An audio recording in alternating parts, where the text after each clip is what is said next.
of this universe, if we can put it like that. So if we take a metric expansion, there could be plenty of stuff in my pocket where I hold the ball that the universe is inside. We would never be able to find out also if this was all created inside a computer. You would more than likely never be able to see the outside, but the computer had to be built first, so that takes time, whether it's appearing from nothing or being built from the bottom and up.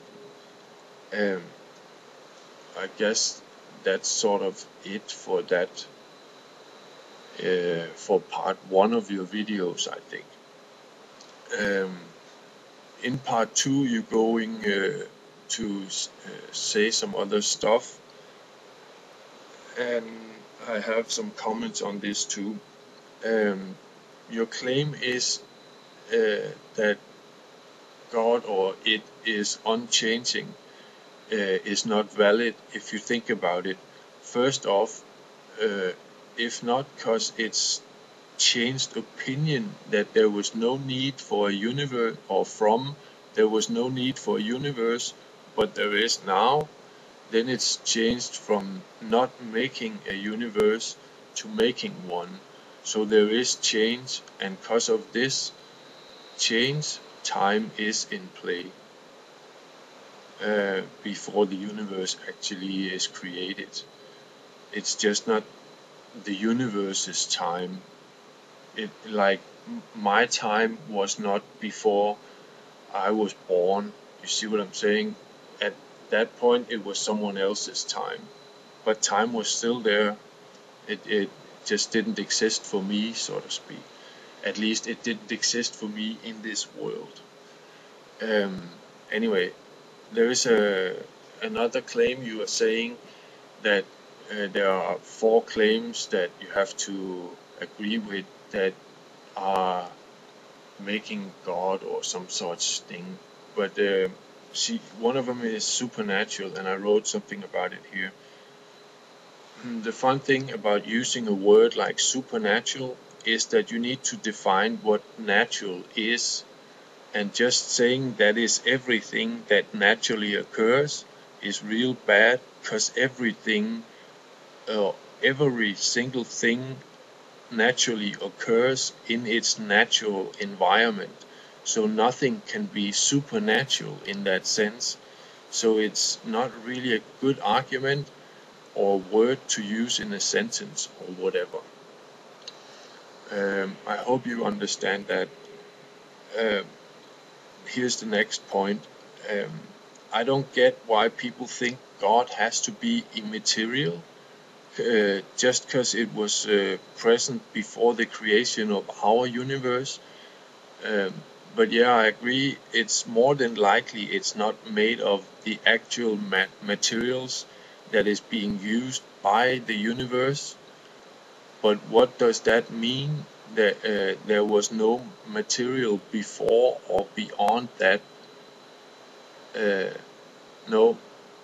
But why does that mean there is no material before or beyond that it could have been using or be made of? And another point here is God don't have to be eternal to live, just has to be a few seconds older than the universe to be able to be there before the Big Bang is starting, if we are talking within that God created the Big Bang and so on and on. Here's another one. I don't get why God has to be powerful.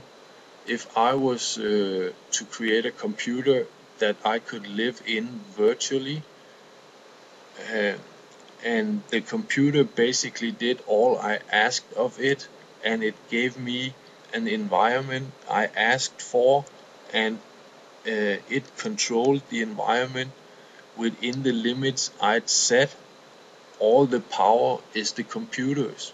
I'll just be feeding it information, and it's the one doing all the things. You see what I'm saying? It's if I were living in a virtual reality, it was the computer that would create all the world around me for me.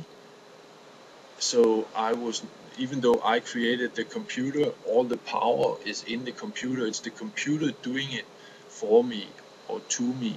So it doesn't mean that if I created this and if we are living inside a virtual reality, that I have to be powerful. I just have to have a little knowledge, so to speak. Okay, I'd like to say that even conscious being is not free. It's limited by the fact that it's conscious.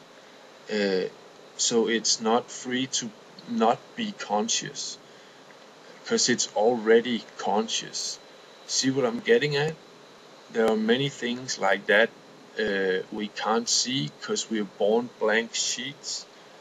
I've made a video explaining more about blank sheets if you want to look into it, but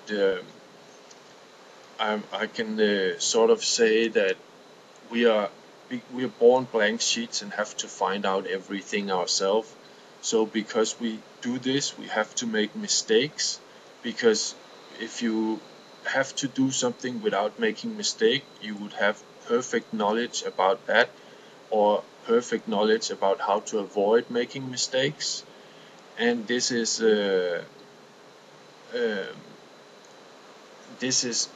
is why we are why we have to make mistakes. And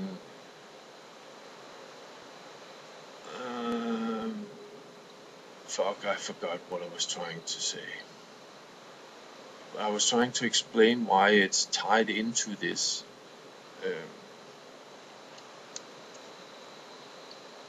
Not free to be conscious. No, oh, yeah. See, what I'm trying to say is just there are many things that we can't see because we are born as a blank sheet, and this is one of them. That it's hard to see how you cannot be free, because you can say, I can just choose to not be conscious. No, you cannot choose to not be conscious, because even when you're unconscious or when you're dreaming or whatever, you're still conscious. You're just not in your body. You know what I mean? Or you're conscious somewhere else. You're not conscious of the surroundings in the world that you're living in. And this is it, you know. You cannot be unconscious. I'll bet even a rock is conscious. It needs to have consciousness of the earth it's laying upon, or else it would just float in the air, or it would because it's not aware of gravity, or it would have go through the bottom of, or go through the earth, because it has no consciousness of it is laying upon ground. See what I'm saying? So even though that you and I doesn't consider that consciousness, it is consciousness. It is an awareness of its surroundings. So these are some of the things that we cannot see from just, you know, not thinking about it, but just looking at a rock. You know what I mean? We need to think about it and be aware of these things before we can actually understand it. Okay, all what you've been talking about so far is based on logic. It's all based on the logic that these assumptions are correct.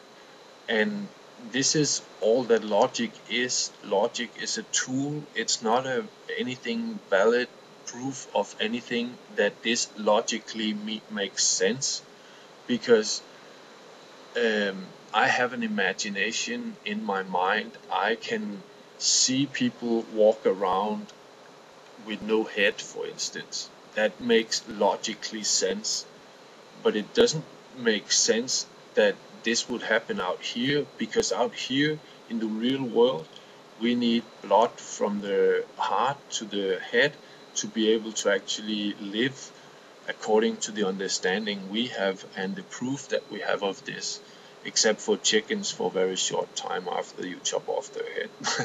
I'm just kidding around. But beside that, there are no one running around without a head. So logic is not a proof that just because something logically is possible, that's the way it is. You see what I'm saying? Because logically in my mind, because of an imagination and no boundaries of the same character that we have in this world, it's possible to have a human being running around with its head underneath its arms, so to speak. You know what I mean? So logic is based upon the framework that it is within